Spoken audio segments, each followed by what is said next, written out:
Hi everyone, welcome back to our channel. In today's video, I'm going to show you how to enable text-to-speech on your videos using Clipchamp. It is a very easy process, so let's get started. First of all, find the Clipchamp app on your home screen. Now open it. Then choose one video that you want to edit. Now the video is on the timeline track. Now scroll to your right on the toolbar and here you can find the text-to-speech option. Tap on it. Here you can find the script that you can add. Simply tap onto the script and type whatever you want to add.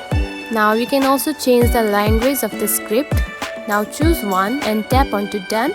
You can also change the voice of the script. After choosing, tap onto the check mark. Now you can see the speech has been added to your video.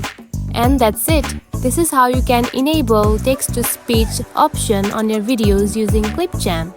If you found this video helpful, don't forget to like and subscribe for more tips.